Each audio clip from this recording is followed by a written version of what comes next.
Hello, and welcome to another edition of Econ Updates. I'm Steve Taddie, Chief Economist with Hoyle Cohen Wealth Management. Now, I trust that everyone has the Thanksgiving splurge behind them so they can look forward to more splurges in the year end.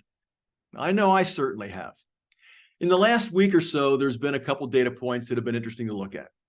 First off, productivity was revised higher, and the November jobs report came in pretty decent. The new orders came out and they were a bit lower, and the ISM manufacturing surveys, the outlook for future economic growth, came in a bit stronger. Yeah, more of a mixed picture in those last two data points. But like we've said before, let's not get hung up on the month-to-month data points. The big picture, the big news is productivity came in high for the last quarter, the third quarter, and was revised even higher. Rising productivity means lower costs and means higher profits.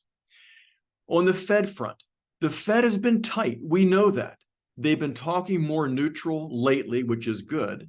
And the view towards 2024 is that this more neutral talk may bleed into more easing action in 2024.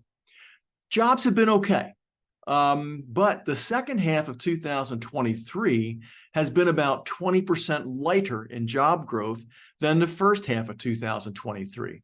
So has the Fed made their point? Yeah, probably has. In CPI, CPI has been coming lower. We know that. We've spoken about that. And it looks like we'll probably end the year closer to 3% on CPI for the U.S. economy. Looking forward to 2024 in CPI, there are 4 months that we have in 2024 where we're going to replace almost 0.5% month-over-month inflation data points with what should be more normalized data in 2024. That should push CPI close to 2%, that magical number that we're all talking about. In fact, there are some forecasts for CPI that take us under 2% for the year of 2024. Now, the markets have been much improved. The 10-year Treasury bond rate, which had taken the escalator up to near 5%, took the elevator down sharply to almost 4%. Stock markets rose from the October lows and are now challenging the end of July highs, up about 20% year to date. Valuations are an interesting story also. Now, we've talked about valuations before as well. That's the price you pay for $1 of earnings. The S&P 500 is trading at about a 19 multiple, meaning that people are paying 19 times next 12-month earnings expectations. Small and mid-cap stocks are trading at about a 25% discount to that. International stocks, international large company stocks, are trading at about a 30% discount, and emerging markets are trading at a whopping 38% discount to the S&P 500 for the same dollar's worth of earnings.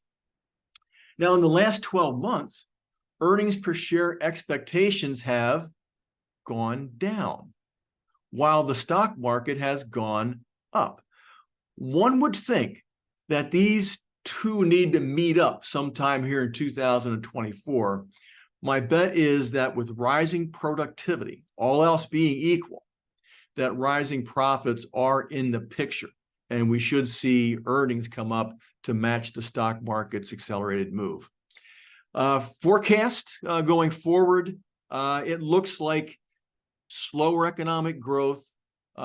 Forecasts are somewhere around the 1.25% to 1.5% annualized growth for GDP, which is not recessionary territory, but it just puts more pressure on revenue growth for companies because that's where the difference will be made. Revenue growth plus falling cost should lead to higher profits for these companies. A lot more going on behind the scenes, a lot more yet to come, but I wanted to let you know that's where we start the week, and thank you for tuning in.